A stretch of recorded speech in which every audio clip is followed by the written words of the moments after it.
morning. I'm blessed to come after the minister because he has framed very well what I'm going to be talking about in this presentation, which is why now is the time for Climatetech in Southeast Asia.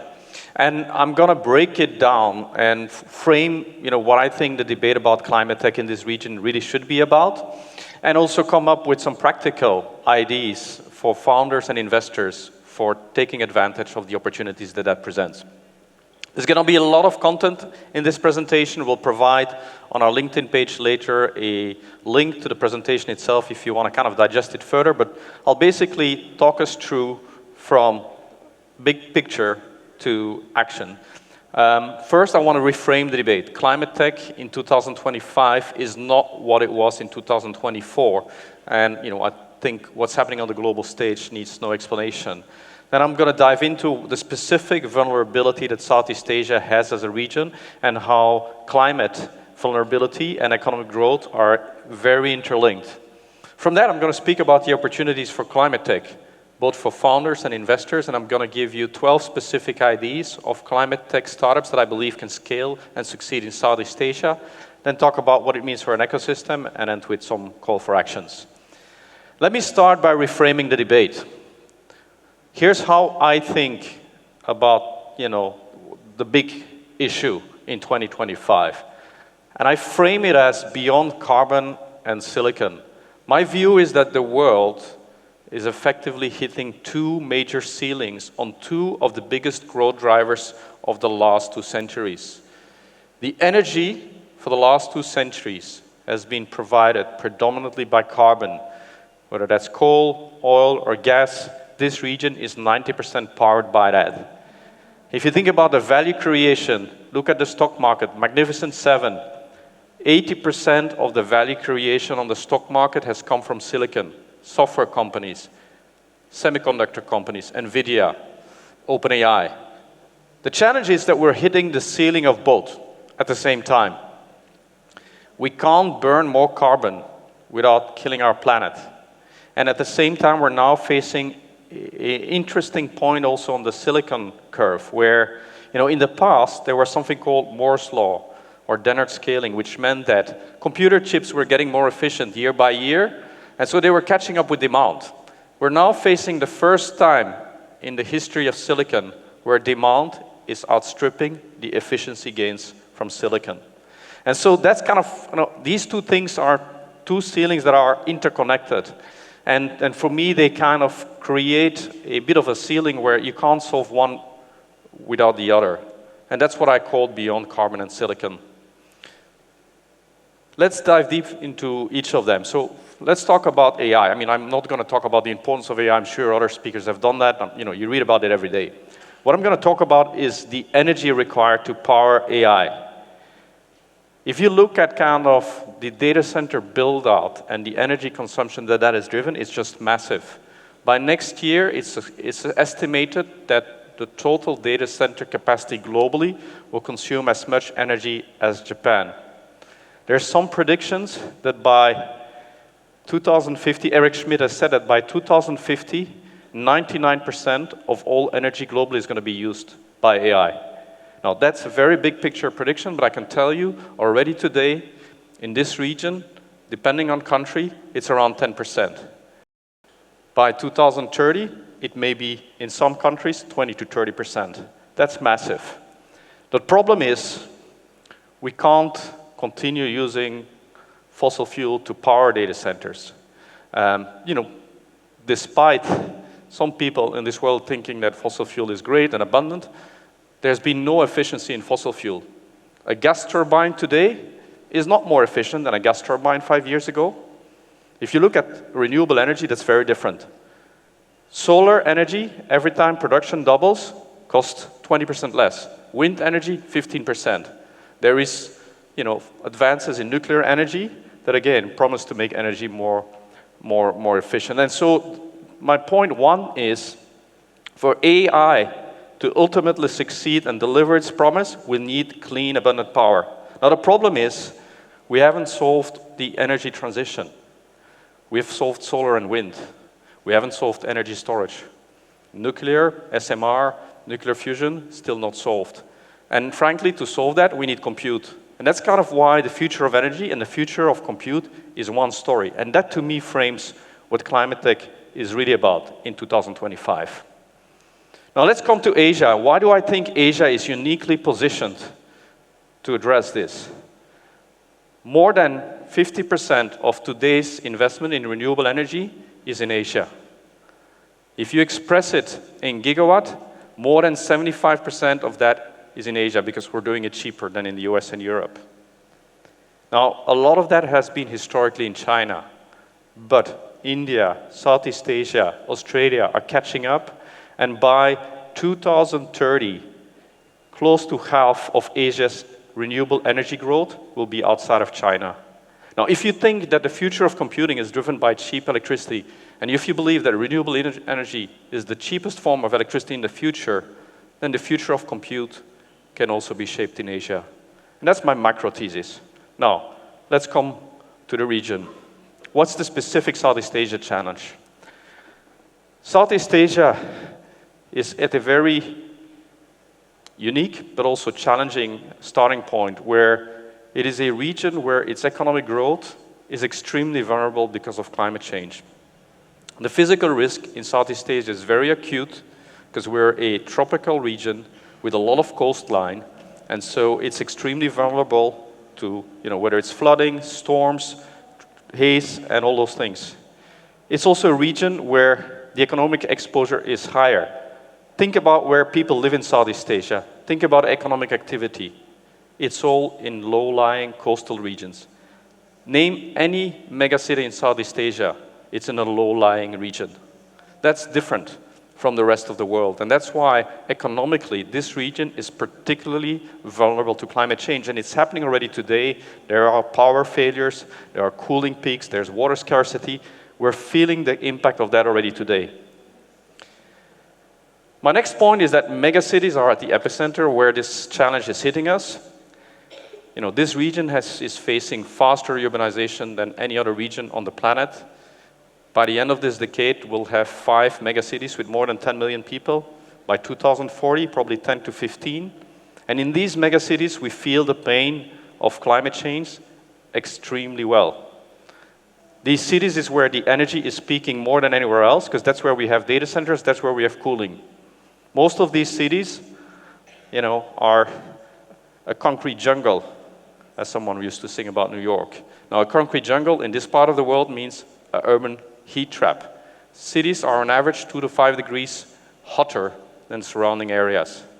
Air pollution, I don't need to tell you that for the people that live in Jakarta, but unfortunately, the 5 megacities of Southeast Asia are amongst the top 10 most polluted cities in the world. Add to that water stress, transport stress, infrastructure strain, and I can go on. That's the challenge. I want to double click on this thing about energy. 2 of the biggest energy peak loads, I call them the twin energy loads, that are going to happen in the next 10, 15 years are happening in cities. And they are cooling and data centers. On the left side, you see the total number of air conditioning stock in Southeast Asia. It used to be 40 million in 2017. It's 100 million today. It will be 200 million by 2030 and at least 300 million, maybe more, in 2040. More air conditioning units, hotter climate. What does that mean? A lot more energy. It is predicted by 2040, 30% of the energy demand in a city at peak will be cooling, just cooling. I'm not even talking data centers. On the right-hand side, you see the growth in data center energy capacity in the region. It's doubled since 2020. It will double by 2030, and it will go 10 times by 2040. Already today, the total energy consumed by data centers in Singapore is 77% of the demand. Well, do that times 10, and you know what we're facing. Now, let's talk about the opportunities, because after all, we're entrepreneurs in this room. We're investors. Why is this region uniquely positioned to also innovate on this problem? 3 reasons. Number 1, there's demands. Just talked about the demand for energy, the demand for cooling, the demand for compute. In a context where supply chains are localizing, where models need to localize. Add to that resources. This region is blessed with natural resources. Sun, hydro, wind, geothermal, biofeedstocks, battery chains, and then thirdly, there is regulation, even though some things need to happen, there is already supportive regulation on a number of elements. EVs, microgrids, the B40 mandate, that creates fertile ground for scalable business models. Now, what does it mean for people that want to start a Climatetech in Southeast Asia? I basically believe there are two viable pathways to Climatetech in the region. One is very simple. Scale what works. There are bankable, proven business models around scaling proven technologies, proven climate technologies, where what we solve is the deployment, the operations, and the financing. They've been proven somewhere else. There's actually already some examples here in the region. And frankly, this is what this region has done well. All of the unicorns of this region, whether they're in ride-sharing, fintech, e-commerce, frankly, we took an idea from somewhere else and we scaled it. We can do the same in Climatetech. The second pathway is to invent for Southeast Asia. US and China do not have a tropical climate. They don't have the context that we have. That context creates unique situation, and it creates for problem statements that you will not find in North America and US. And so I believe that there's a number of opportunities to innovate for this region and scale it globally. And then lastly, we need to do it together. Founders, investors, corporates, we need to work together to make this happen. So let me give you some ideas. And what is in common about all of these ideas on the first pathway is they solve three things: deployment, operations and maintenance, and financing. Solar as a service. Provide, C&I customers renewable energy, microgrids for off-grid connectivity, EV fleet and charging software, battery swapping, energy orchestration, distributed energy systems or virtual power plants, and green, cold, and edge storage. On all of these six, there are proven playbooks. You can find unicorns in other parts of the world. You can find emerging champions here, solar, Surya in Indonesia, battery swapping, swap energy. So people have already taken some of these ideas and they're starting to scale here. There's more ideas like this. Now, if you as a founder, you want to go for one of these ideas, three things are important. Number one is your business model needs to focus on outcomes. In solar as a service, you don't sell solar panels, you sell kilowatt hours. In cold chain, you sell cooling as a service. In battery swapping, you sell a kilometer, not a battery. Number two, you need to package things. You need to package operations, maintenance, and financing. A C&I customer doesn't want to kind of, okay, you come with a solar panel, you need to maintain it and finance it, please, for me. If you can package that as a package solution, you've got a killer proposition. And then the last thing is a repeatable pathway. You need to go for business models where, like solar, rooftop solar, well, there's many of them. Battery swapping, well, you can replicate. These are scalable business models. My second pathway is to invent new technologies, new business models based on Southeast Asia's unique context. The minister has already alluded to some of these. Southeast Asia has half of the world's geothermal reserves. We're like, the Middle East for oil, for geothermal. Indonesia alone has 40% of that. Guess what has been exploited so far? 5%. What do we need? New drilling technologies, new systems, new business models. Hydropower. This is a region with abundant rivers. There's been big dams built upstream. There's a lot of river, hydro potential that is going untapped. Microgrids 2.0. This is not an off-grid standalone microgrid, but one that interacts with the grid. Battery corridors. Biofuels and SAF, doing something with used cooking oil, refining that to create sustainable aviation fuel for which there are going to be mandates. Efficiency in compute. Now, all of this will only work if we have a collaborative ecosystem. On the founder side, we need to make sure that the business models are bankable. Again, focus on outcomes, not on tech. Build a repeatable playbook, campus by campus, rooftop by rooftop. Scale via digital platforms, which is what this region has done very well. And bundle deployment with operations and maintenance and financing, so a customer gets a one-stop shop proposition. Many of these business models are B2B, so there needs to be corporate partners that will provide the sites, the data, the offtake. So there is a need to anchor some of this. And we'll need champions amongst the corporate in this region, and I do believe there exists. They need to co-fund some of the early pilots. And then lastly, on the investor side, there's opportunities, but there's a lot of financing that will be needed. Some of that is equity, some of that is debt. On pathway 1, it's around growth equity, infrastructure financing, private credit. On pathway 2, it's venture capital, venture debt, concessionary finance, and offtake-backed financing. So if you're a founder in this room and you get itchy, what can you do? Think about this intersection of energy and compute, and think about it as a flywheel that needs to go faster and cleaner. And think around Southeast Asia specific context that creates what opportunities that create, and then design a business model that is focused on outcome. And then with that, there's, in my view, many. I could have put 10 ideas instead of 6. There's many ideas, and actually some of these ideas you can just replicate from other places.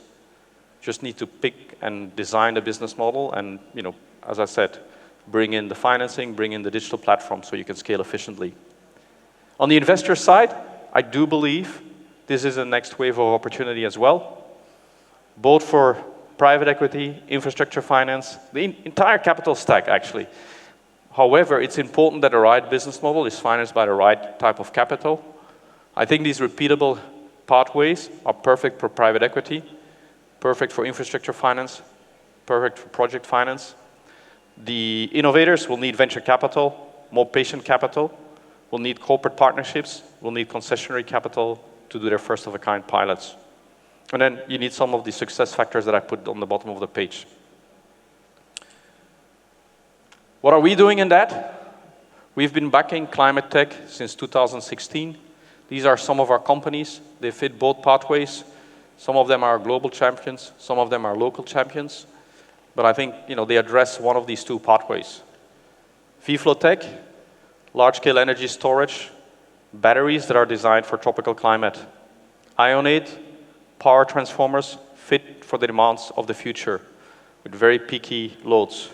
Resync, energy optimization for buildings. Hydroleap, water treatment, recovering water from wastewater, recovering water from cooling towers. Aslan, micro hydropower. Hygen, green fuels. Photon, electric marine propulsion. And Swap, electric battery swapping. So in a nutshell, we're hitting two ceilings at the same time. We're hitting the ceiling of carbon, we're hitting the ceiling of silicon, and we need to solve both. It's one single story, it's one single problem that needs to be solved, and founders that can do that have a massive opportunity ahead of them. For founders, focus on bankable, scalable, repeatable playbooks. Focus on things that can be financed. Investors, fit your capital to the opportunity. Together, we can build climate champions in Southeast Asia. Let's get to work. Thank you.